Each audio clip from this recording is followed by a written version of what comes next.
Good morning. Good morning, John. Everybody's Good morning, still Helsinki. Are we all walking into the ready? room. Are we ready for a second day of our Alzheimer Europe conference? And Yes. please give a very warm welcome as well to Kim, our co-moderator for today. Morning. Morning, everyone. Hey. How did you sleep? Yeah, really? First night hotel and you slept good? That's a good thing. And who were in the city hall yesterday night? Raise your hands, please. Yeah. not all of them. Some of them got lost getting back, maybe. How are you, most Jean? people made it, though, yes. Hi, morning, morning. How are you? Very well. Yeah. Waiting for another day of learning about new opportunities. Yes, really new opportunities. So, but we want to ask everybody some questions again, and then we want them also to pay attention to the conference app, right? So what please do you want to take start out with? your phone. That would be nice. So let's start with the first polling question. So as you've done yesterday, so we have menti.com as the polling app. And what we just want to know from you is the next question is this your first day at our Alzheimer Europe conference, or is it your second day? So if you could move on to the next slide. Maybe, the people are scanning the code still, But we need to move on to the next slide. Yeah. There we go. Is this your first or second day? Look at that. And looks like we have some new people in the room, but most of the people already were here yesterday, which is fantastic Can you to please hear. raise your hand if this is your first day, if you just arrived? Oh, or did you arrive in the middle of the night, or microphone, yeah?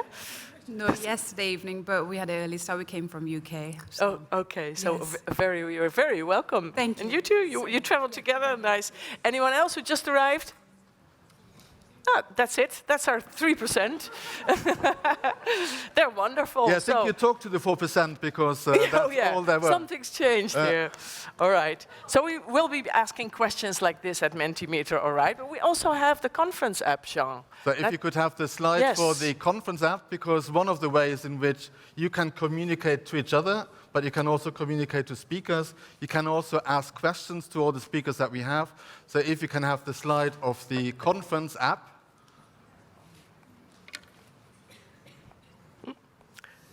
Yes. This one. There you go. So this is the conference app time. you have. It's available on Android. It's available on Apple. And basically, you can follow the discussions. Also, for people that need translation, you can also use that app for people that want translation from English into Finnish. So that's also what the app is for. But you will also see the online exhibitors. You will be able to ask questions to the audience. Yes, we so want all that. of these opportunities for you to interact with other speakers. But also you may have heard a presentation from somebody and you can't find that person. Drop them an email or message via the app so that you can maybe organize a meeting or ask some more questions. So very interactive, and hopefully with 1,000 people in the audience, it's sometimes difficult to find the right person. So I'd say that you scan that now. That's my suggestion. Just try and do it. It's confusing because there it says App Store, but it is Android, and there's App Store, and that is iPhone. So it doesn't matter if you pick the right one, and then you just have to enter an email address, make a password, and then you can use it throughout the days. And we think that it should be used a little more, right? Absolutely. Yeah, and then you also can enter questions for us or for the speakers, or for you, Jean, of course. Of course. And also, if you're too shy to talk to one of us, one of the ways of doing that, so you don't need to speak up loud, you can just ask a question on the app. And be anonymous. And then we will make sure to ask that question to the speaker. So that's especially for shy people. But, Jean, many people did come up to us and talk to us about yesterday. So many people weren't shy, and they were also lovely. And people really seem to enjoy the first day, so people like the interactive nature of our program so far. They were very happy as well that we started the plenary with people with dementia, people with lived experience, really sharing their own personal lives and how a diagnosis of Alzheimer's disease has transformed their lives and how they have become dementia advocates. co-researchers, co-producers, and I think it went down incredibly well with the group. Incredibly well. And it's the way it should be, right? Why talk about people living with dementia? Talk to them. We're all together. And I think one of the key messages was nothing about us without all of us. Without all of us. And I think that was a really nice message that we will continue to hear throughout the conference, of course. Anything, because now it's just like we're bragging about the whole day. And anything you would like to improve if you look back at yesterday, Jean? I think we should ask the audience, because I thought it was a fantastic start. Yeah, okay. Well, we'll find something. We'll find something, of course. We want to know a little about your impression so far. And it could be very different, because people could have just arrived, so this is your first day, and you're looking for a cup of coffee somewhere, or you're tired, or maybe you're happy, or maybe, I don't know, anything can happen. But can you please... can we go to the question where we ask them to enter a word, they're doing that already, making a word cloud altogether, which is always nice. So this was another Menti question, so for those of you that haven't answered yet, you can download or scan the QR code and let us know what your impression was so far. I'm very happy. Inspiring and interesting. And sauna. Sauna, yeah. So somebody's been in the sauna. It's been cold, yes. Depends on where you come from, but yeah. Dehydrated, oh my. That as well, yeah. Who's that? Who's dehydrated? Yeah, you? And how are you now? Good. Okay, we'll keep an eye on you. We don't want that, right? Do you see anything else? It's energetic, just starting. Where's the coffee as well is a question, so there will definitely be a coffee break after this meeting. Maybe it was the same person that was hydrated as well. But there is a coffee problem. We will solve it. I found out this morning that there was. We will find that. That's important. People with dementia, it was interesting and inspiring and motivating, and that's what we want, right? Yep. Okay. And we just talked about what we thought what the conference was like so far. We also have some tweets that people were using. Social media, yes. Tweets, because we really want to encourage people to use social media. I think there's something going on. AEC is what we would like you to use. And here's just some impressions of people that were attending the conference. Look at that. And really enjoyed the event so far. This is all on X, or is it also? Yeah, this is all there. Yes, I should get used to that. Of course, this is X, no longer Twitter. Yeah, let's call it. We'll still call it Twitter, okay? I think most people will still resistance. use that, yes. It's Twitter. And what I really liked is I found that there were many people, quite a few, on Instagram. So if we use the hashtag there. 33AEC hashtag. You can also post your pictures there or in stories, and we'll find each other on Instagram. I saw a lot on LinkedIn, and there was also activity on Facebook. So try and find each other, and we can follow each other on LinkedIn, and then the community is strengthening. And don't forget the hashtag 33AEC, because then we all know who is talking about this event, about this conference. So make sure that we are creating a real buzz and family feeling about this event.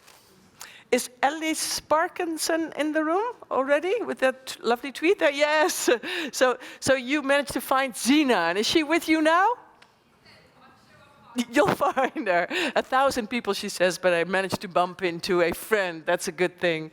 And there we all are in the group picture. And there's the first word cloud. It's lovely, isn't it? Looking back. Yeah, no, it's a good way of keeping people fresh and engaged. All right. Okay. So. Shall we move on to the program? Let's see what's happening today. Did we discuss everything we needed to do before we start? I think we did. We did, okay. Then we can do that. All right, so today, or this morning, important topic, brain health and prevention, of course.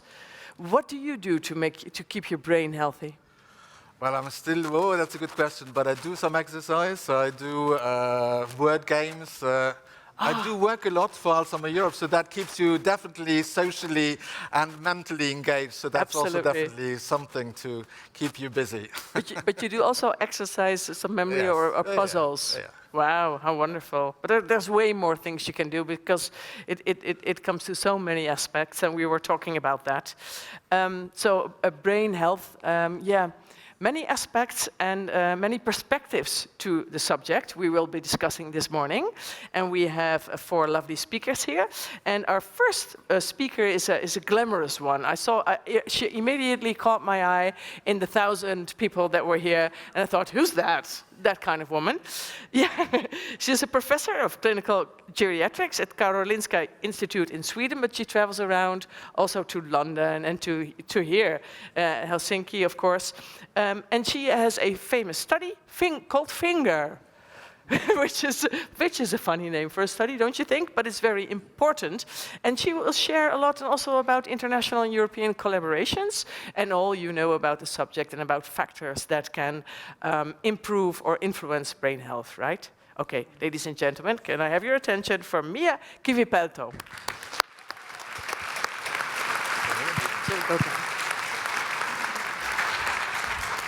Thank you so much for this kind introduction and invitation. It's my great pleasure to be here in Helsinki, and I really enjoyed the discussions yesterday. Right, it was so nice to see all the new opportunities in research, care, and policy.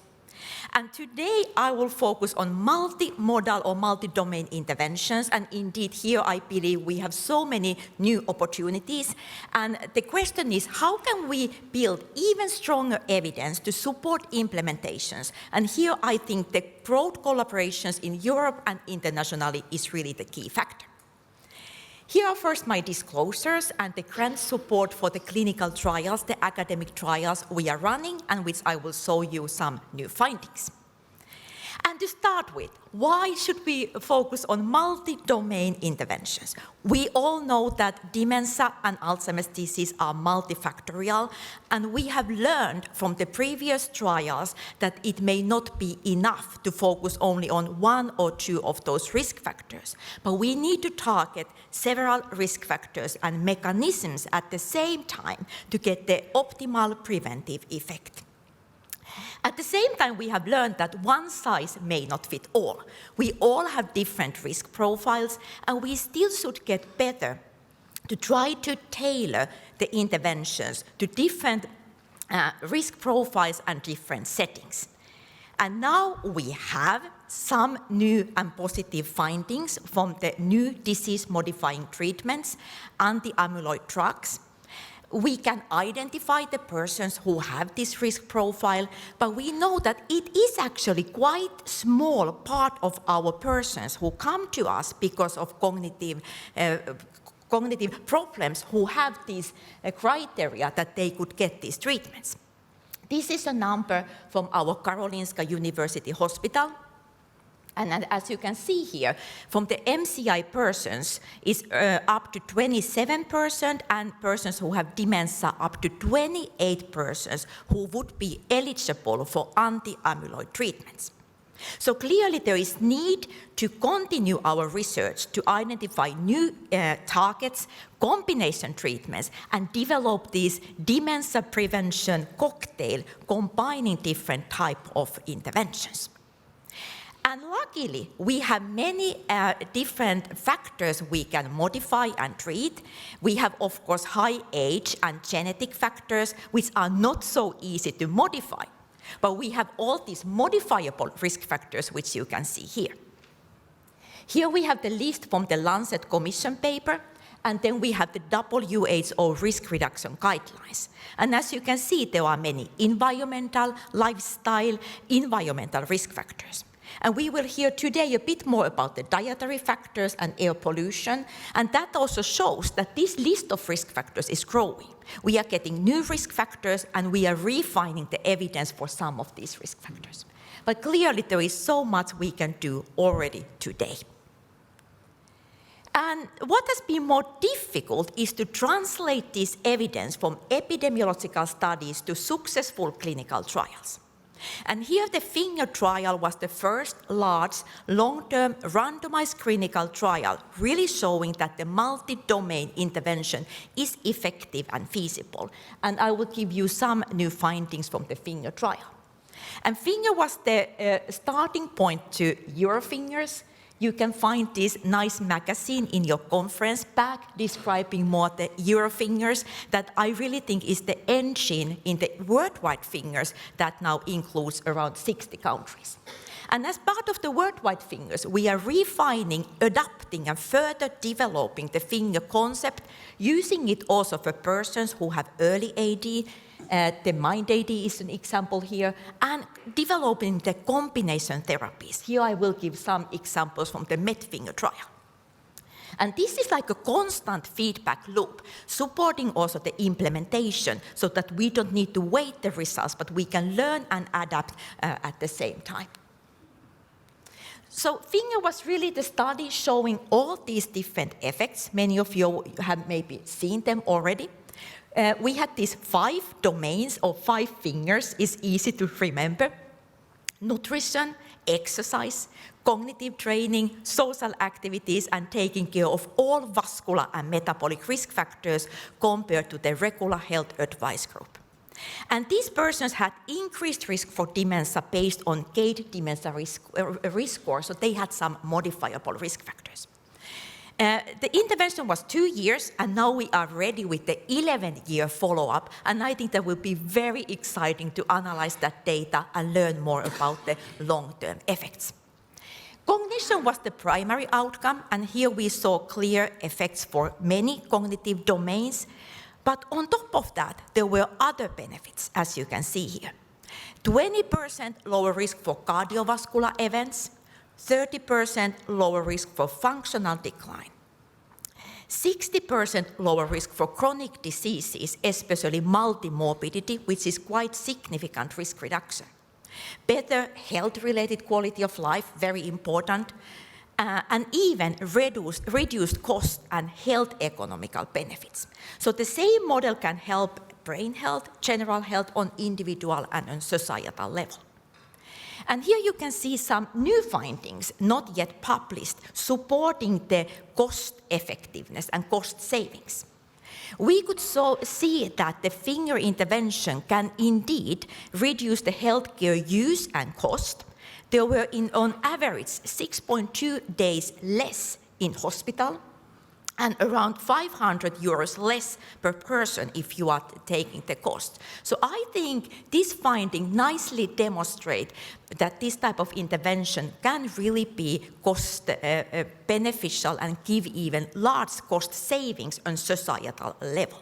And it's good to remember that this group, at-risk persons, they are so many, and that's why on societal level we can see these big effects. So the next question is, what is the dose? What is the intensity needed to get this effect on brain health? Well, we have analyzed the dose-response relation in the finger study, and we saw quite nice dose-response effect. So that persons who came to us and who did the training, at least 50%, then we started to see the clear effect on brain health. So luckily, you don't need to do everything, but clearly supporting the long-term adherence is important for all these 5 fingers. And here I really believe that having an educated, multidisciplinary team, positive feedback and follow-up are very important. As I mentioned, Finger has been expanding to worldwide fingers with 60 countries. With dark blue, you can see the countries where the trials are ongoing, and lighter blue, the countries where the trials are in the planning phase. I also think it's so important that many of the new countries are low, middle-income countries where the numbers are increasing even more rapidly. Altogether, already 18,000 participants, so we can really start planning the combined analysis. And there are many positive findings from these trials. At AAIC, for example, the Australian finger presented positive results, as well as a smaller trial from US and Japan as well. And here, Europe, you see many, many names in Europe, so we have been really early and active in this phase, and I see your fingers and Europe as the scientific engine for the next generation of clinical trials. We are developing further these models so that we can really have this precision prevention approach. And what we are doing in the worldwide fingers, one important factor is the harmonization. That has been the challenge in many lifestyle interventions, that we don't know exactly how the lifestyle or outcomes have been measured, and it's not so easy to compare the results. So here we have the unique opportunity for prospective harmonization when it comes to the lifestyle clinic. We talked yesterday about the social component, which I think is very important. How can we measure? How can we have the social intervention, that part of the finger trial? And of course, all the biomarkers. There is great promise for blood-based biomarkers, and that's also something we can do in the finger trial. And when we get this big data, that gives to us the possibility to have more sophisticated analysis, data-driven analysis, not only the normal statistics. And here I believe the concept AI fingers fits very well. So all of you who have the data scientist background, please think of it when you think the new analysis. And this is an example of what we have already learned from this kind of joint analysis or using this big data. One big question has been, what are the gene-environmental interactions? That's quite difficult to study in one study because of the limited sample size. We have been seeing in finger that ApoE4 carriers seem to get more benefit of the intervention, which is a positive observation. Similar findings from France, and now even from the Japanese study with quite different genetic background. ApoE4 carriers seem to get more benefit from this type of intervention, and now we are expanding this to other kind of genetic factors, for example, the polygenic risk score. And what we are doing now, we are upgrading the finger to finger 2.0 so that we can have even more individualized finger model combined with multi-nutrient or disease-modifying drug if needed. The precision medicine so that the right person gets the right treatment at the right time. And here we have the first model already ready. It's called MIND-AD. Here we had wonderful collaboration between different European countries and Alzheimer Europe and ADI as well. The target population was persons who had early Alzheimer's disease, because the question was, can we do something when you already have the diagnosis? Is it too late? And luckily we could see it's not too late. What we did in the trial, it was a pilot trial with 90 participants. We had 3 arms, and in one arm, we even combined finger with medical food because we thought that these persons may need some extra boost and support when it comes to this nutritional part. Retention rate was over 90%, and you see the numbers for compliance, for the adherence, between 78 to 87% for all these 5 fingers. So it is feasible and possible to have this type of interventions when you have early Alzheimer's disease. And the results, not yet published, but it looks like that this group receiving finger and medical food had lower vascular burden, better health, and even cognition. CDR sum of boxes that combines cognition and function. There was improvement or less decline already after 6 months. Very positive findings, I think. And this gave to us even more kind of belief. It's not only the effects, but the participants, what they are saying. You see here some nice quotes from the MIND-AD participants. It feels like I won the lottery. I am part of research. We have become friends, we who train together. So really the social connection, motivation, having the structure after the diagnosis was very important. Memory training is difficult, yes, because it needs to be a bit challenging for the brain. Gym training is so much fun because we do different exercises every time. We really have this kind of feedback all the time because we want to improve our trials and make them also fit for the society and support the implementation. So I was really happy to see these findings. And finally, just to mention the newest trial we are having. MIND-AD results and experiences gave to us the kind of rationale to move on, and why not to combine finger with possible disease-modifying drug. Here we have the first trial called MedFinger, and we selected the drug, diabetes medication metformin, because we know the links between diabetes and dementia, and metformin is widely available, not so much side effects, so we thought that this is the best fit to start with. This trial is finally up and running. I can tell you when you add the medication, it adds some complexity as well. 3 countries, 600 participants. The aim is to have ApoE for enrichment so that at least 50% have ApoE based on the results what I showed you. And this is a 2-step randomization. It's kind of trial within trial, so that persons who get the multi-domain intervention, part of those are also getting the metformin in different doses. And this is not all, but those who have some eligibility criteria. This is the precision medicine part of the trial, ApoE for enrichment, and also who are getting the metformin. And for me, this is the model, or could be the model, for the next generation of combination treatments. We could add maybe other kind of treatments. We could match the treatment with the biophenotype of these persons based on the risk profiles. It could be finger only, finger plus metformin, finger plus some new diabetes medication or amyloid-based treatments, like the cancer treatment is today. So this is the direction, I think, in our trials, and here I believe your fingers and worldwide fingers can really help. And finally, just a reminder, we need to move from research to implementation. It normally takes at least 15 years to start to implement the research findings. I think at least when it comes to lifestyle interventions, we could do it a bit quicker, and I'm sure we can do it. We are thinking now implementation on 3 different levels. Memory clinic, Giovanni will later talk about the brain health clinics, how we can work or reshape the structure, how we can give for persons more feedback. Primary care, very big and very important. And municipality level, here I need to say that in Finland and Sweden, we have very nice implementation programs. As you heard from the ministry yesterday, that in Finland we are implementing finger in the whole society. And here I believe that these kind of tools are needed. That's what people need to have, something that is easy to use. We also work with Finger APC, with Swedish Dementia Center, and we are broadening up the concepts. Family fingers, why not to include the whole family, not only the at-risk person? Or why not to start even earlier at schools when you are shaping up your lifestyle?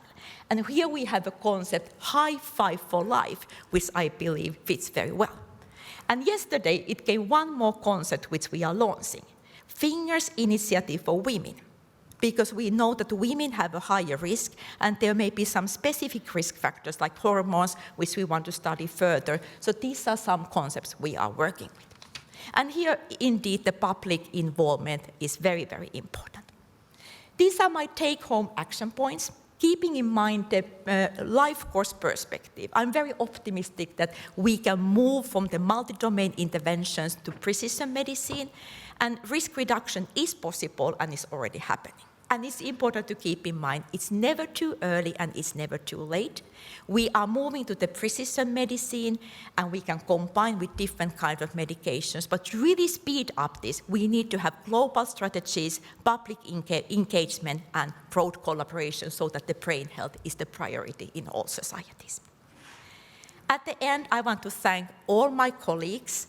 I want to thank study participants and the advisory board members, Finger and all Worldwide Fingers teams, and thank you all for listening.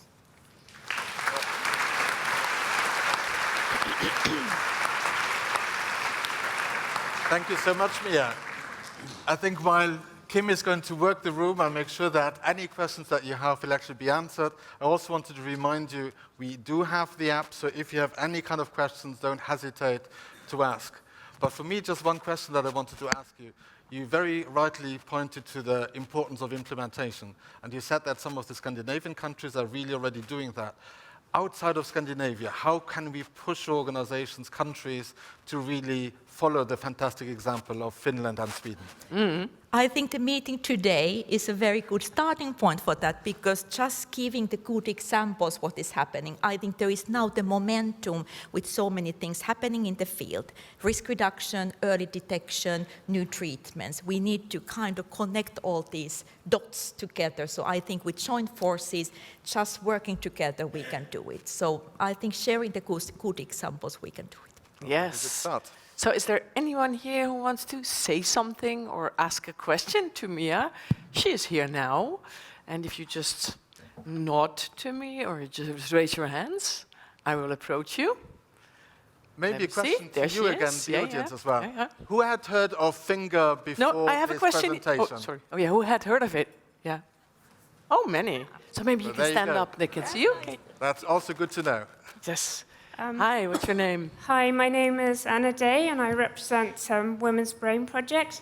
All right. And I have to just say, fantastic news, Miia, that you're announcing there'll be specific fingers for women. Could you elaborate a bit more on the plans there? That would be Yeah, fantastic. I'm Thank curious you so much. myself. There is a Yes. difference there, probably. Thank you. Yes, Thank you. I think there has been a lot of focus and interest for knowing what are the gender and sex differences. As we all know that quite often single studies are too small to really study these gender or sex differences. For example, in finger, we saw a bit different risk profiles, but it was difficult to take the next step. So one starting point is because we have now worldwide fingers with 60 countries. We have big data. So analyzing the gender sex differences will be one topic to study further.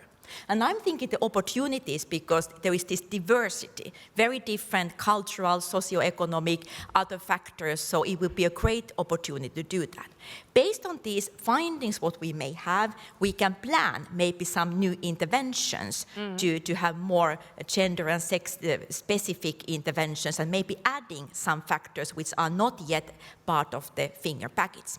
And maybe the third component is increasing awareness. Just to knowing why there are these differences, how we should, and it comes also for the factor who are participating in the trials, and that varies quite a lot between different countries. So I would say all these three different levels we want to do.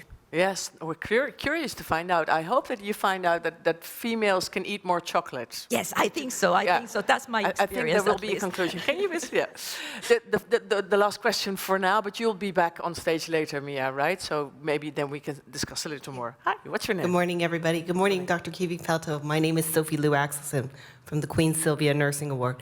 Dr. Kivipelto, could you tell us a little bit about the financial models to encourage governments and policymakers? Yeah. Just touch upon it a little bit. I know that prevention is great, but there's an overemphasis on healing, especially where I'm from North America. Yeah. How do we make prevention more interesting? How do we show the financial models so that the future of people who are healthier longer is more at top of focus rather than fixing it later? Yeah. Thank you. Yes. This is also a great question, and I think risk reduction is the key element in managing the dementia epidemic. There are these old calculations. If we could postpone the onset of dementia by 5 years, there would be 50% less cases in the future. So I think that's neat. That's really something we need to do. And having this more long-term perspective, I think is important to have, because the effect may come later. It does not come immediately after 1 and 2 years. No. So I think we need to change the language. This is something we all need to do in the societies, just to keep is on individual level but also on societal level. We are working now with some innovative payment models that how could municipalities and policymakers see the value if they put the efforts on risk reduction now. So I think in general getting more effort on dementia research, but also the implementation. There is this implementation gap, and implementation research is also something we need to support and fund. All right. Thank you very much, thank Miia. you, thank you so much, Miia. We will talk to you a little later. So now, Jean, we're moving on to nutrition, aren't we? So Thanks again, Miia Kivipelto. Yeah. So we're moving from multi-domain interventions to nutrition and the role of nutrition in the prevention and risk reduction of Alzheimer's disease. And we have, as a speaker, we have Nikolaos Scarmeas, and he's a professor of neurology. He has a dual academic role because he is a professor of neurology at the National and Kapodistrian University of Athens, but also Columbia University in New York. Must keep you very busy. Okay. Over to you. So thanks, Jean-Georges, and I would like to start by thanking the Alzheimer's Europe for the invitation. And it's a big crowd, and it's very hard to keep your interest after this great presentation by Miia. So I will start by saying that I have no disclosures. So this is the structure of the presentation, so let's go straight into that. So I will focus on one of these, let's call it protective factors that Miia talked about. So the first question is there some evidence that nutrition may have something to do with the risk of getting dementia? Okay, so what we call observational epidemiology. So are there studies suggesting that what people eat plays a role in terms of their risk of developing? So this is a review that we did not long ago. So what you see here with green dots here indicates that, you know, these particular nutrients or foods that they are protective. Okay. And then what you see here with yellow indicates that there were studies that suggested no association between these elements of nutrition and risk for dementia. So there's a lot of research, there are a lot of discrepancies, but as you can see, there are, you know, quite a few green dots here. And these are somehow, I mean, there's much more research out there, but these are somehow selected studies for size, for quality, for duration of follow-up. So these are, let's say, the better studies that we have in terms of this question. So there are quite a few studies, and the same not only for foods and nutrients, but on what is called dietary patterns, so combinations of foods and nutrients. So we don't have the time to go into detail into each food and nutrient, but this was just to indicate that there are a lot of studies there suggesting that what we eat may be playing a role in terms of the risk of getting dementia in the future. But this is an observation. What does biology tell us about that? Are there links between what we eat and the way our brain functions? And there are many reasons why our nutrition could be playing a role in terms of how our brain functions.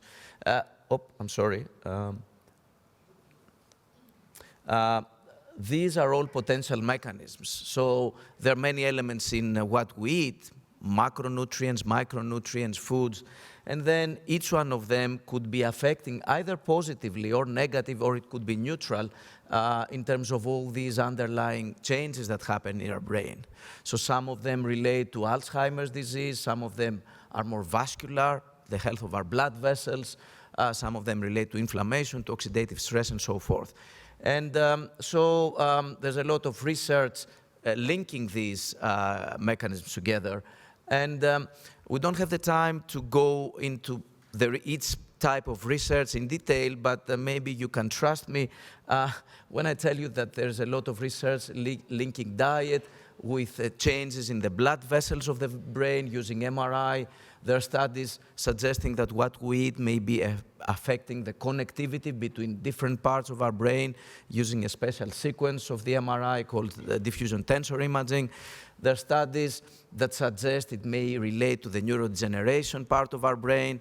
And there are even studies suggesting that following a healthier dietary pattern may be related to slower rates of amyloid accumulation, conceivably the main culprit in Alzheimer's disease.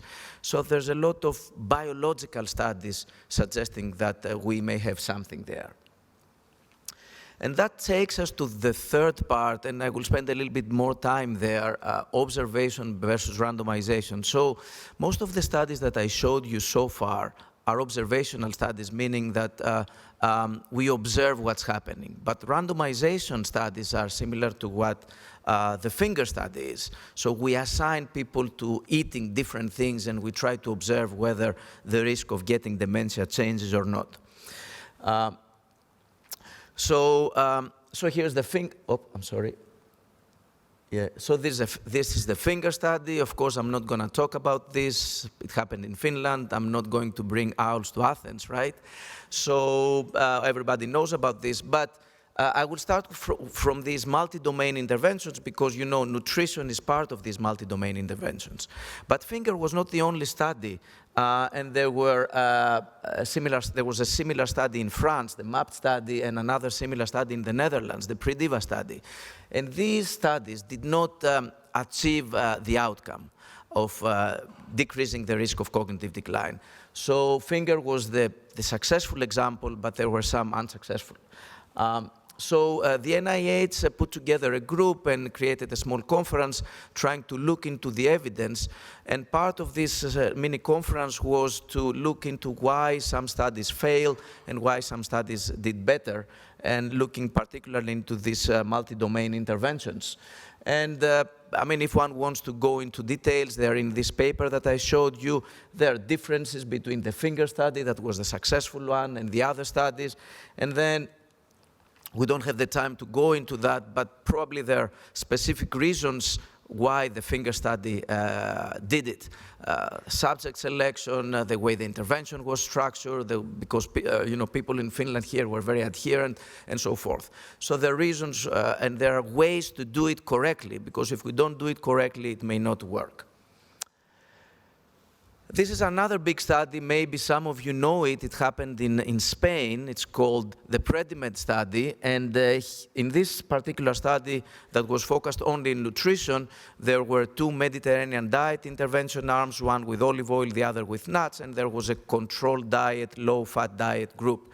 And this was quite a big study because it was almost 7,500 participants that were followed for almost 5 years. So pretty big study. And this study reached its primary outcomes, but its primary outcome was mortality and general cardiovascular disease. So participants who were assigned, I remind you again, this was not an observational study, it was a trial. So people who were assigned to the Mediterranean diet, they did better, and this was driven more by protection from stroke. But the question here is, did it help in terms of cognitive function? There were 2 sub-studies within the PREDIMED trial, one in the north of Spain, the Navarra trial. It was a small subset. Remember, it was almost 8,000 people, the whole trial, and here they had cognitive information on 100 or 200 per arm, and there was some evidence that people who were assigned to the Mediterranean diet did better. And then in another sub-study of PREDIMED in Barcelona, they administered a little bit more comprehensive cognitive battery. Again, not very big numbers, around 100 participants in each arm from the whole 7,500 participants. And in Barcelona too, the Mediterranean diet protected. So this is the controlled diet. And those who were assigned to the Mediterranean diet, they did better in terms of memory, in terms of executive function, and globally. And that brings me to the next trial. This was 2 months ago in the Alzheimer Association meeting in Amsterdam. There was the publication of the MIND trial. So the MIND diet is a hybrid between the Mediterranean diet and the DASH diet, a diet that is mostly targeted for high blood pressure. And this was compared to a usual diet. In both groups, there was a target of some mild weight loss to keep the adherence of the participants. It lasted 3 years. It was elderly population that had mild cognitive problems, or they were almost normal, and they were overweight, they had a family history, and they didn't eat very well at baseline. And the primary outcome were cognitive functions and brain MRI. 300 in each group participated in this trial. In terms of the nutrition intervention, it seemed to work in that it changed people's diet over the course of the study. So you can see that the MIND diet group improved their score by about 4 points. So it's 4 out of 12. So people were successful to change people's dietary habit in the trial. And this is the result of the cognitive function. So the trial didn't work. It didn't protect in terms of changes in rates of cognitive decline. Interestingly, both groups improved cognitively, both the control group and those that were assigned to the diet. Interestingly, also, people lost weight. In both groups, they lost about 5 kilograms of weight, and they maintained this weight loss for the course of the 3 years. There was also no efficacy in terms of MRI markers, vascular or atrophy. So let's keep this in the interest of time. I want to make sure I will not go over. What about other dietary patterns? So I showed you before the literature on observational studies on the Mediterranean diet and other dietary patterns. Looks what's happening in terms of trials. Very few trials. These are the trials that we discussed already pretty much, and there are some other ones, but are smaller and not very, not as high quality as the ones I discussed. So if you look, I mean, there's much more observational studies compared to trials. And what about individual foods or nutrients? This is the slide that I showed you in the beginning. And if you look into trials, look at it, it's almost empty. And maybe if you compare them together. So as you can see, we have a lot of observational evidence, but very little in terms of trials, and in terms of trials of particular elements of nutrition. So I think there's a lot of work we need to do in this area, trying to get more certainty about what works and in what form exactly we have positive and negative signals and so forth. So I will spend a little bit of time on future directions. So where do we go from here? So one thing we need to appreciate, and it's for the total lifestyle interventions, but also for nutrition, is the complexity. So they say that, people want simple answers to complex questions. But unfortunately, the answers are not that simple. So one is, nutrition has small effects. You can see that, for example, in the cholesterol changes. So it's small effects, and it takes quite a long time to see these effects. So when we're talking about nutrition, we're talking about something we do since we were born, and we're seeing the effects probably decades later. So it's little by little, it's incremental, it's additive. So it may be too optimistic to wait and see very fast, very impressive effects. And also it's multiple effects. So as I said before, there's a lot of complexity. So we have a nutrient or a food or a dietary pattern. And in theory, this particular food could be exerting different functions in terms of different biological mechanisms. So for example, it could help with neurodegeneration. It could help with, let's say, amyloid accumulation or blood vessel health, but maybe it could be doing harm. This is a hypothetical scenario to some other mechanism, or it could be unknown or neutral to some other mechanisms. And it becomes more complex because then we may have nutrient A and nutrient B.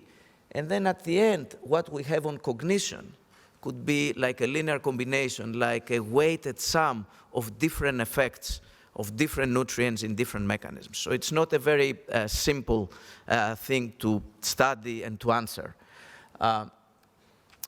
Another aspect that has been not explored yet in our field is what we call chrononutrition. So what is that exactly?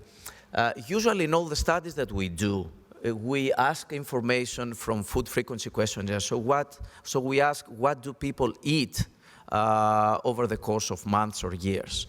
But we don't ask what they eat with 24-hour recalls on an everyday basis. And this is quite important. I will share you just an example from a study we have in Athens to show you why is that important. So here we compare people with mild cognitive impairment and normal controls.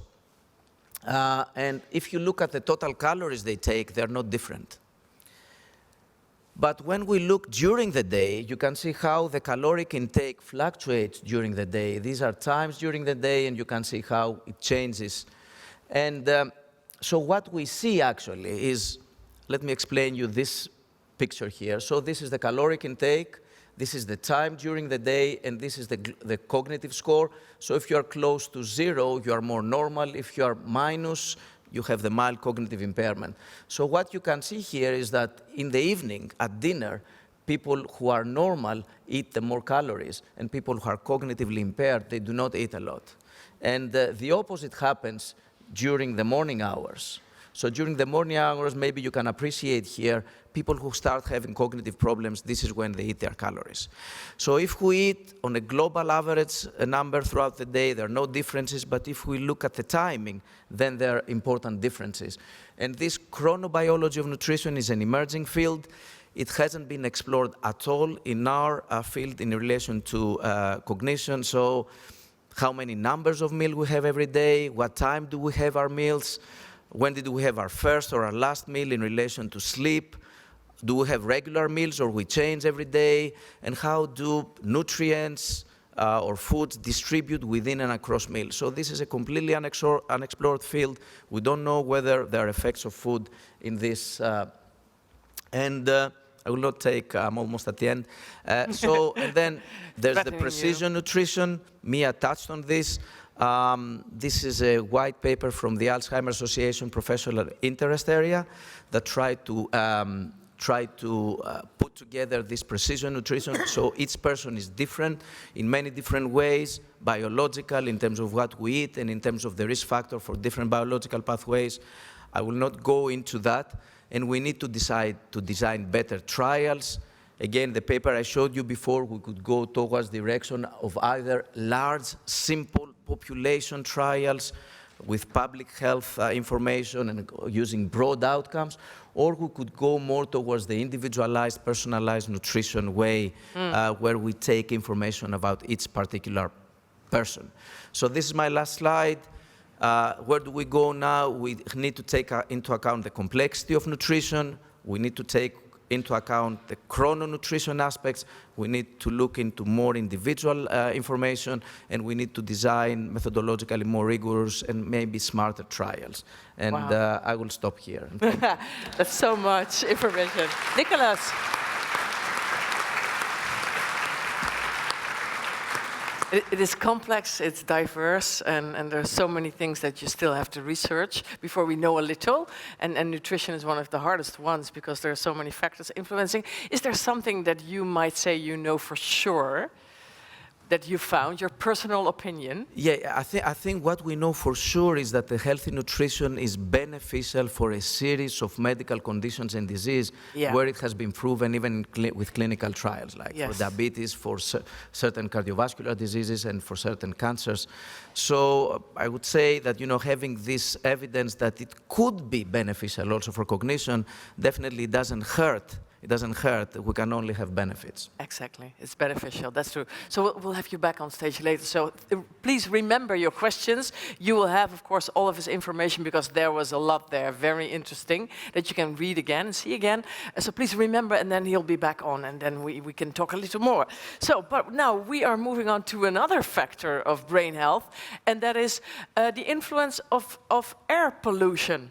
Air pollution, yes, environmental factors. Also, like you hear a lot about agricultural poison these days, or air pollution, or what the influence is. We have an expert in that field. Her name is Katja Kanninen, and she lives in a clear air area. She does. She lives in a village that I think is called Kuopio. Yeah, bingo, I have another point on my card. And the air is very clear, so I think that her brain health is very good. Appears so because she's going to present us about her findings about clean air and their effect on brain health. Katja Kanninen.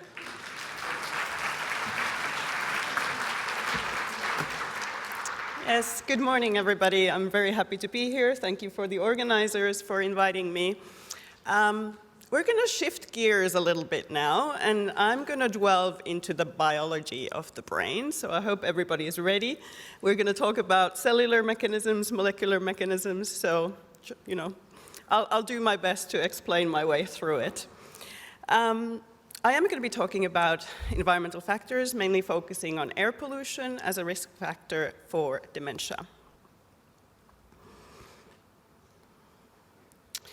Now, we know that in 2017, the Lancet Commission reported a life course model that included 9 modifiable risk factors for dementia. And then in 2020, this was updated, as Miia was mentioning earlier.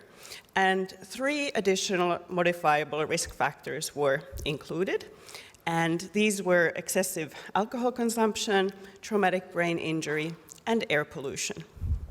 And when you take all these 12 factors together, they actually account for around 40% of worldwide dementias, which could theoretically be prevented or at least delayed. So we are talking about a large proportion of cases that could potentially be modified.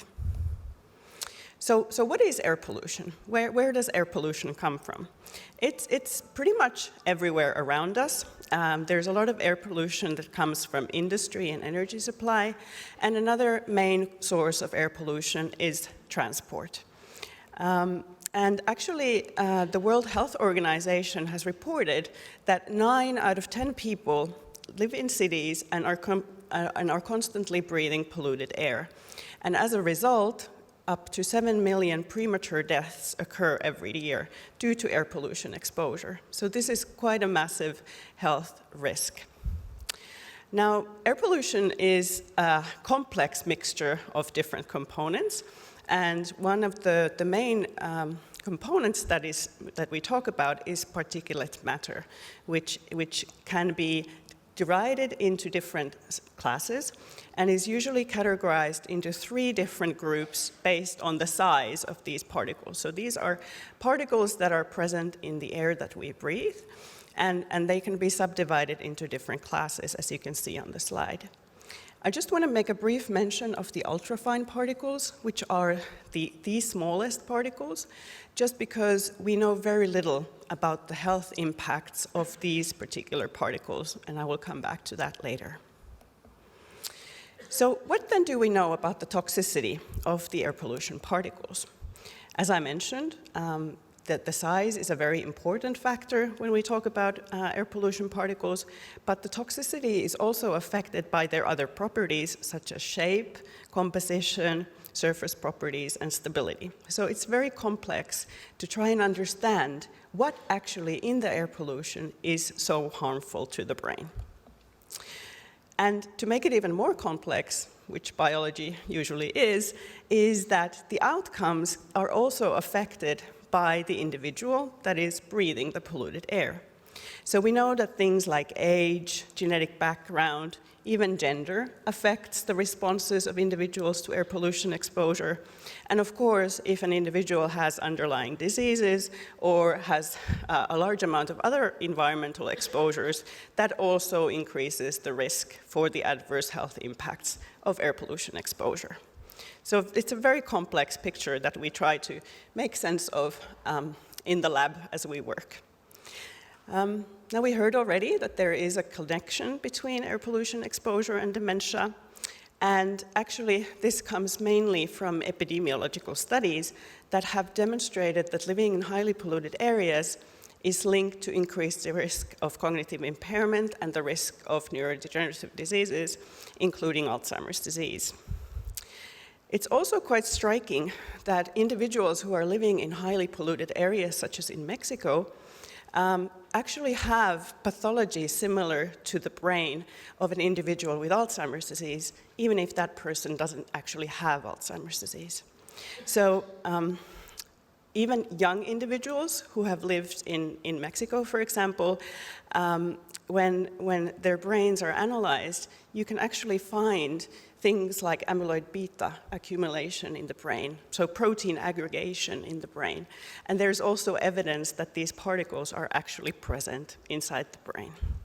So there is not only the connection of the risk, but also that the pathological features that are caused by air pollution exposure are similar to those that are observed in Alzheimer's disease. Also, in individuals who are living in highly polluted areas, when imaging has been done on the brain, it's been shown that the brain shrinks in these individuals who are living in very high pollutant level areas. And in addition to the epidemiological and the postmortem data that has been available, in the past years there have been quite many animal studies that have taken experimental animals and exposed them to various air pollutants and shown that inflammatory processes in the brain are altered by the exposure, even though the exposure can be relatively short, and also that these animals accumulate Alzheimer's related pathology in the brain. But although we have this experimental evidence and this evidence from epidemiological studies, there are still many knowledge gaps that remain in trying to understand how does air pollution exposure actually, how is that linked to the risk of dementia, for example? And one of these questions that we are trying to address is that what actually goes wrong in the brain? What are like the detailed cellular and molecular mechanisms that are induced by air pollution exposure and that connect that to brain health and Alzheimer's disease? Also, like I mentioned in the beginning, even though there are many studies looking at some of these larger particles that are present in air pollutants, very little is known about these very small ultrafine particles. And there are not many studies assessing their effects on the brain. And that is a little bit worrying in a way, because these particles are actually not controlled by any legislation. So there is legislation to control the levels of the larger particles, but not these ultrafine particles that could actually, because of their size, be actually more penetrant into the brain than the larger counterparts. And also, it's not really clear how the air that we breathe affects the brain and what are the possible entry routes through which the pollutants can affect the brain. And in this last point, I'm going to talk a little bit more about the nose-to-brain connection. So how does the air that we breathe, how we think it could potentially affect the brain through the nose-to-brain connection. So we believe that looking at the nose-to-brain connection in more detail in terms of air pollution exposure could provide some important insight into how these particles could potentially have harmful effects on the brain. And we are using a cell culture model of the olfactory mucosa to study this effect. So what it is that we have cells that we have taken from the rooftop of the nasal cavity under a local anesthetic, a small piece of tissue that we get from donors. We take that into the cell culture lab and we can study how those cells are functioning and what kind of changes air pollution exposure is having. And on this, I'm just going to present some results from 2 projects, one of which was discussed yesterday, the ADAIR project. And both of these projects are trying to really understand the connection of air pollution and Alzheimer's disease. So the aims of these projects are to assess how these ultrafine particles that are now specifically derived from traffic affect this nose-to-brain connection and the olfactory mucosal cells that we have in culture. And the second aim is to determine if individuals that have Alzheimer's disease are more susceptible to the effects of the ultrafine particles. And this is a very busy slide, so I won't go into detail, but I think the main point is to say that we are using these donor-derived cells that we put in cell culture conditions, and we can expose them to various pollutants that are derived from traffic. And then we can study the function of the cells using different assays to really to understand how the cells are responding, and then hopefully provide new insight into the connection between air pollution and brain health. And this is work that was done by my PhD student, Laura Mussalo, who is also here, and she presented a poster. So I'm just going to very briefly mention the results that we had. So the first thing that we wanted to do was to understand how is the function of these olfactory mucosal cells at the nose-to-brain connection altered by air pollution exposure. And we actually physically measured how these cells are functioning. And what we found is that when the cells were treated with air pollutants, they were not working properly. So the cells are organized in this olfactory mucosa in a specific manner. And we found that when we add the air pollution to the cells, the connections between the cells are disturbed. And what that means to us is that potentially that the air pollutant treatment could impair this nose-to-brain connection, which is there to protect the brain. And now if you're adding air pollutants to that system, perhaps the connections between the cells are not so tight, and the air pollutant particles can gain access to the brain via this nose-to-brain route.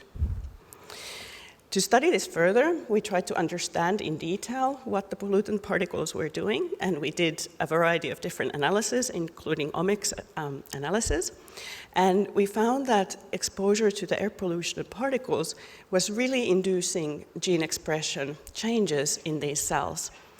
And the numbers are there just to show that when we compared cells that were derived from a cognitively healthy individual to an individual with Alzheimer's disease, the cells of the individual with Alzheimer's were highly sensitive to these pollutants. So they were mounting a really strong response to the air pollutant particles in comparison to the control cells, indicating that perhaps the cells of the Alzheimer's individual are more susceptible to the air pollutants. And we did a lot of data analysis to try and understand in more detail what kind of cellular mechanisms were induced in these cells. And we found, for example, that oxidative stress processes and mitochondrial functions were altered by the air pollution exposure. So, in summary, what we found is that when you take cells of the nose-to-brain connection and you expose them to air pollutant particles, it really impairs the function of this nose-to-brain connection, therefore potentially allowing the passage of these harmful particles into the brain. It also affects the metabolism of these cells and causes alterations in the omics profiles, in the gene expression of the cells, and induce mitochondrial and oxidative stress alterations. And actually, I didn't go into detail, but we compared different types of pollutants. They were all these very small particles that we know very little about, but we compared different engines, we compared different fuels, and we actually found that the effects were most pronounced for fossil diesel that had a high aromatic content. So then, in summary, there is mounting evidence that demonstrates the harmful effects of air pollutants on the brain. And really, it would be important to develop mitigation strategies to limit the harmful effects of specifically these ultrafine particles that are not currently being controlled. So this new information that we are providing on the cellular and molecular mechanisms that are induced by air pollution particles can have various beneficial effects. For example, they can provide biomarkers for risk assessment and, of course, targets for intervention. They can provide new insight into individuals at risk to identify those that are most vulnerable to the harmful air pollution effects, and then eventually, hopefully, lead to reduction measures for especially the key sources that are found to be most toxic. And I think also providing more evidence for the air pollution and Alzheimer's disease connection is important for understanding the magnitude of the risk that is conferred by the exposure. But then in the future, we need to do a lot more studies to really disentangle what are the critical toxic components of the air pollution, and to determine how these aging effects, how the presence of comorbidities, multiple exposures, genetic impacts really affect the responses. And I think it comes back to what some of the previous speakers were saying, that also the responses to air pollution can be very individual, and some people can be more at risk, and we really need more research on this topic. Finally, I would like to thank all the olfactory mucosa biopsy donors and their family members, and of course all the research collaborators and funding sources. And this is my research team at Kuopio at the University of Eastern Finland, some of who are here. So with that, I would like to thank also you for your attention.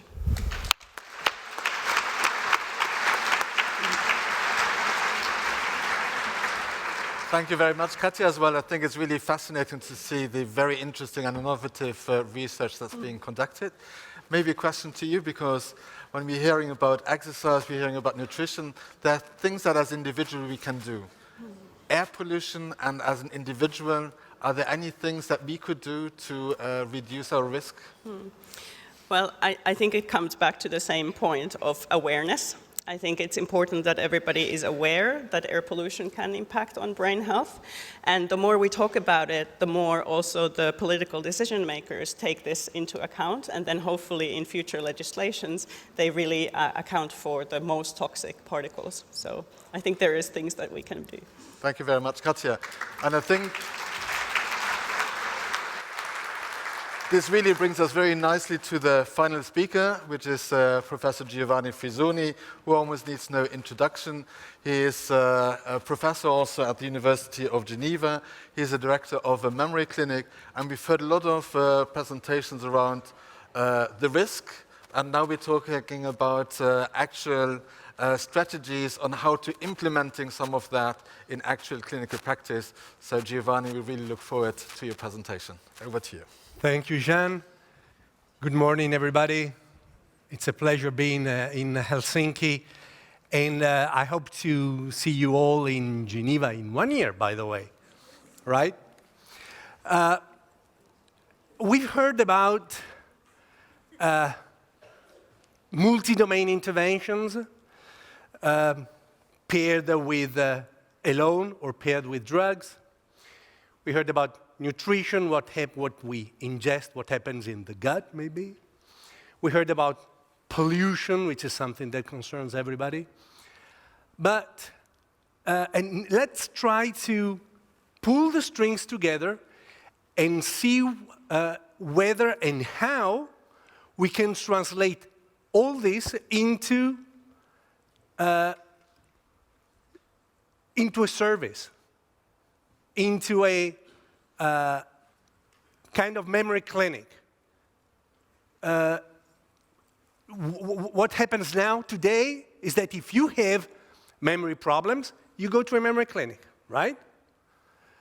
And in the memory clinics, you will undergo a number of evaluations.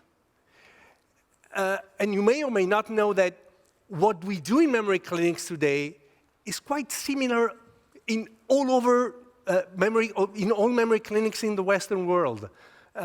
You will undergo assess a history taking, then cognitive screening with MMSE or MoCA, and then MRI, and then in your neuropsychological battery, sometimes a lumbar puncture. So there's a service with some procedures well coded and structured.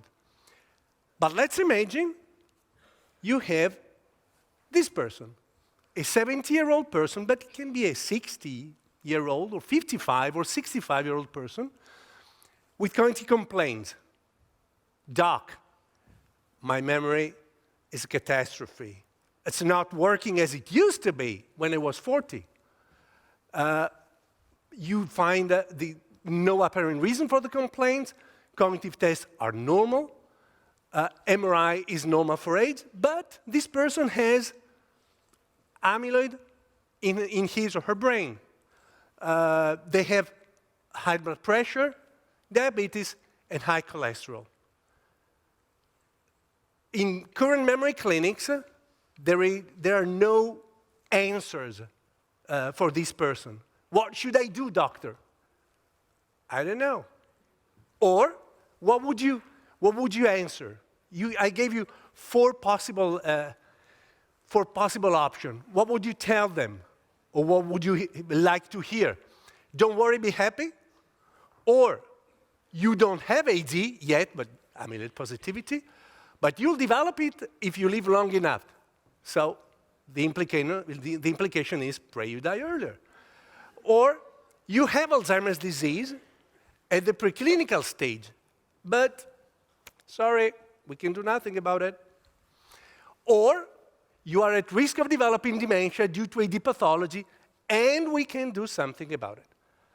In the next 9 minutes, I will try to persuade that the last one is the correct one. Now, and the concepts that I will share with you come from a task force which involving a number of persons, some of whom are in this room.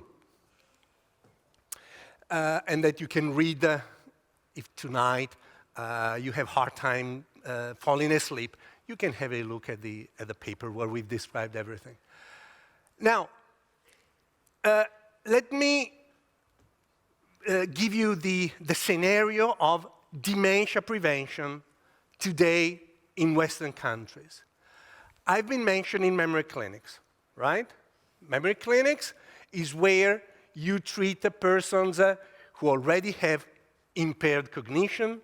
They may be dependent or independent. MCI, they're independent. Dementia, they're dependent. They have positive biomarkers. They have a brain atrophy. They're amyloid positive. They are tau in the lumbar puncture. And what you do here is so-called tertiary prevention. The illness is already there, and you try to reduce the consequences, the disability associated that will come with the illness. And the actions, the medical actions are diagnosis, prognosis, treatment, and rehabilitations, and psychoeducation and other stuff. But all that we well know. There's also another type of prevention that is already in place in Western countries, which is primary prevention, which is what is done in primary practice, which is what done in all the population when we tell our kids to do physical activity, to eat a Mediterranean diet rather than go to the McDonald's and so on. But this is primary prevention across the board in all persons. And these are unstructured recommendations on lifestyles, right? Do physical activity, go running, but you don't have a structured, fixed program, finger-like, right? And there's this intermediate population, which is the person that I've been mentioning earlier on. Persons at risk with risk factors or biomarkers. In these persons, risk factors and biomarkers are very much the same thing. And this is what we call secondary prevention. These are persons who have normal cognition, who are independent, but they have risk factors or biomarkers or both. And this is what the actions, the medical activities that these persons require are different from what we do in memory clinics. And this is what we have the protocols for these activities is what we have been developing in the task force that I've been mentioning earlier on. And these are, number one, risk assessment, number two, risk communication, number three, personalized prevention, and number four, cognitive enhancement. What's the difference between prevention and cognitive enhancement? Well, prevention means avoiding adverse outcomes to take place in the future. Cognitive enhancement means improving the cognitive performance, your cognitive performance today, right now. Not in the future, right now. And this is what people are asking already now in memory clinics. These patient population, the patient population at risk is way higher, is 10 times, forget about the slide, the message is that the number of persons at risk with normal cognitive performance at risk is 10 times higher than the patient population targeted by current memory clinics. And of course, the first step is risk assessment. What does it mean? Well, it means telling a person you have a high risk, intermediate risk, or low risk of developing dementia in the future. Of course, in order to do that, you have to know which are the risk factors for dementia. The 12 risk factors have been already mentioned a number of times before, but that's not the end of the story. You have genetic risk factors as well. ApoE, 1 copy or 2 copies of the E4 allele. You also have, as I said, biomarkers. If you have amyloidosis in your brain, or amyloid and tau in your brain, or signs of neurodegeneration, or subcortical or vascular changes, those are also risk factors for the development of cognitive impairment or dementia in the future. But again, this is not the end of the story. You should also know the size of the risk factor. Not all risk factors are born equal. Now, I don't want to make an enemy out of Dr. Kanninen here.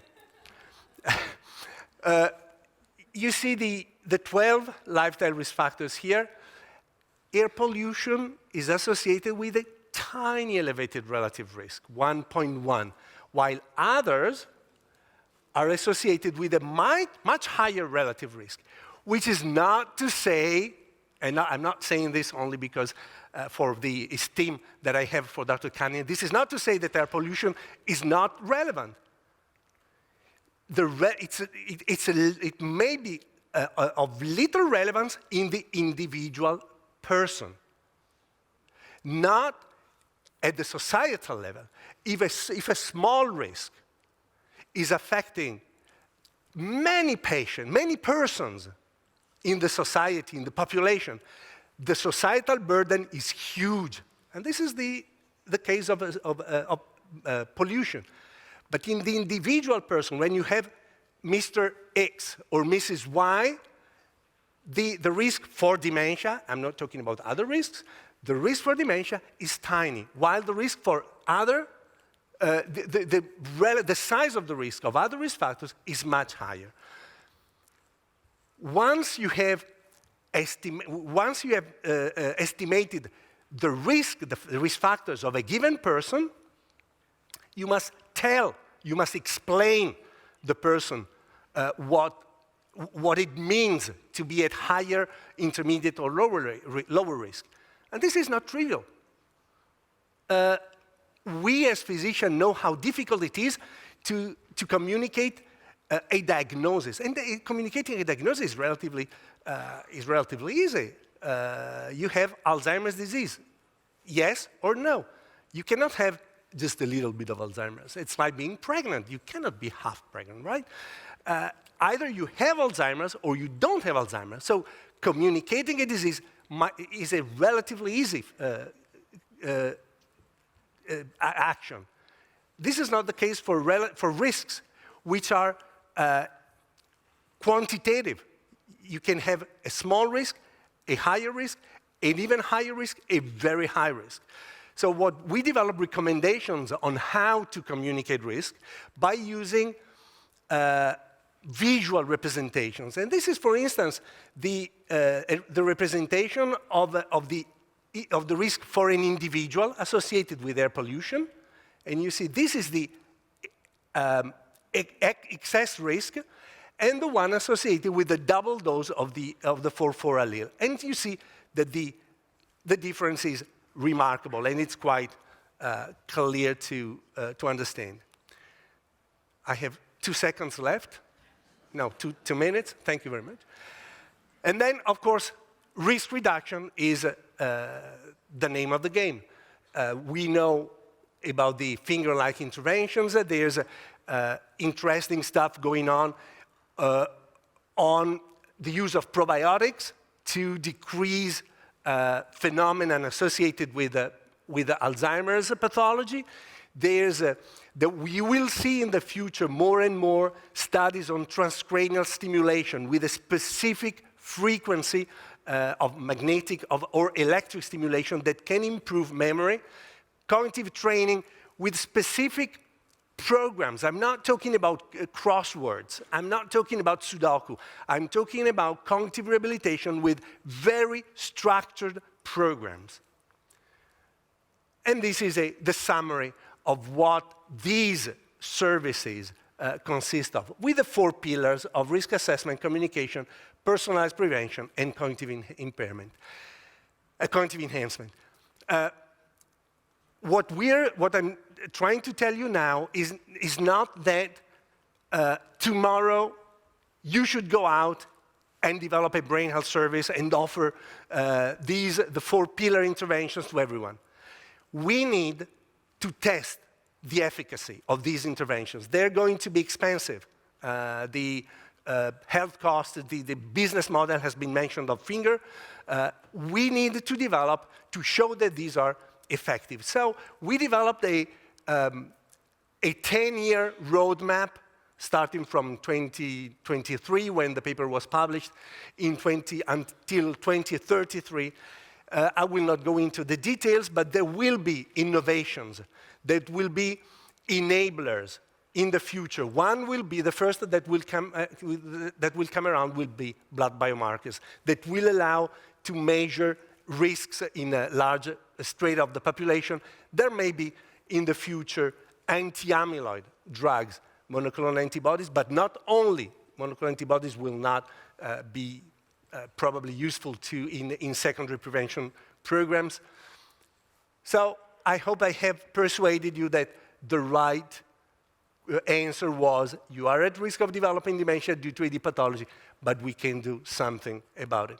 And having said this, this is how we see the prevention of dementia in the future. We see ourselves in the dementia field where the vascular prevention was in the early 40s. You know, Roosevelt died of a brain hemorrhage a few weeks after the Yalta, because at that time, it was not clear whether decreasing blood pressure would decrease the risk of a brain hemorrhage. In the coming years, we hope that, we trust that dementia will be the success story that vascular prevention has been in the past. And having said this, I invite you, everyone, to a meeting which is also held online, so you're welcome to register, that will be held in Geneva early next year, where we will hear the latest update on brain health services and on pilot experiences, including Miia's in Stockholm, that are being currently carried out. And with this, I thank you for your attention. Thank you so much, Professor Frisoni. Maybe, can you please come up? Yes? Can all the speakers please come up and take one of these chairs there? Because to wrap this up in a good way, I want to give you a challenge, people. What we're going to do now, because we have little time, we need you to drink coffee and we need you to visit the other sessions, of course, but we will take a few minutes to do a question fire, okay? So that means a question from the audience in one sentence and an answer from one of them in one sentence. And then we go back to the other side and then to one sentence. But to prepare this, please just deliberate a little with your neighbor, the one that's sitting next to you, and come up together with a good one-sentence question for these people, okay? Please stay with us for this wrap-up still, and then you can go for the coffee, but please talk to each other, and then we will have just a few minutes. Yeah, no, please stay for a little while so we can answer them with a little... Kim, you scared them all. Yeah, I scared them. Audience participation, huh? They can do it. No, please, okay, please stay with us. Just a few minutes. Wait. Come on, they're there. Look at these smart people there. All right. Okay, there we go. We have our first one-sentence questions. And raise your hand if you have one. Go. Okay. Does a definition of dementia... Maybe a little louder and maybe a little the mic up, yes? Okay. Does the definition of Alzheimer's disease based solely on biomarkers helps or worsens the treating those patients? Maybe again, or did you hear it correctly?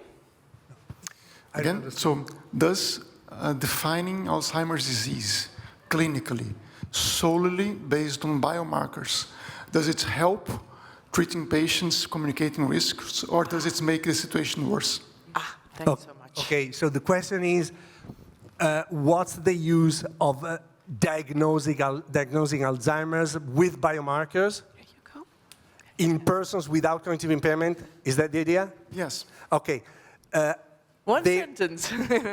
Does it help or not? Because so the definitions are changing. Yes. Yes. So in your opinion, does changing the definition will be helpful or will it worsen the situation? The answer is no, it's not helpful today. And I would also add that there's a difference between the European approach and the American approach. The Americans believe that if you are cognitively unimpaired and you have biomarkers positive, you have Alzheimer's disease. We in Europe, we believe that the evidence says that we can say that you are at risk for Alzheimer's, dementia, and cognitive impairment. You don't have the disease. You have a risk One more factor. question. No. Yes, stand up, please. No, one question, one sentence there, one there. Okay. Yeah. So, hi, I'm Wendy from ADI, and we did the World Alzheimer Report on risk reduction. Something that came up that was really big was the role of nutrition and getting the right food. What do you think about ultra-processed foods? Yes. What's the role? What can we do? Yes, thank you. So thanks for this question. It's a relatively under-researched area. There have been a few studies suggesting that they increase the risk. Not that many. We still need to look into that, but it's a very hot area of research. Thank you so much. Another question here. Yes, it's regarding pollution. What do we know about noise? A good one. Noise. How's that? Yes, this is a very good point, because usually air pollution and noise coexist. And there are many studies now looking more in detail, and actually the EU Commission is also putting more funding into understanding this link in future studies. So they are intricately linked, obviously, but we don't yet have the tools to disentangle the two effects. But there is more research being done on that. Yeah, interesting side path, right? Yes. My question is not only definition, also spelling as well. We spell Alzheimer's in UK and here Alzheimer Europe. Is any difference? Really? Different spelling? No, I mean Alzheimer's after R there is S, after apostrophe. Normally Alzheimer's we say. Oh, okay. So is any reason or I want? I don't know. Did you? So why we have Alzheimer Europe rather than Alzheimer's Europe? It's because it's named after the person rather than after the disease. So it's Alzheimer's disease, but it was Alois Alzheimer, and a lot of organizations, it's the Alzheimer Society of Ireland, for example, but it's the Alzheimer Society in the UK. Yeah, go. That's a mystery resolved. Please stand up so yes. people can see you. Can you Yes, please stand up? a very Yes. small question about air pollution and dementia. Did you check any comorbidities, for example, increased stress as a confounding factor, maybe, in those who live in stress? Yes, stressed communities and too much air pollution? Yes, thank you.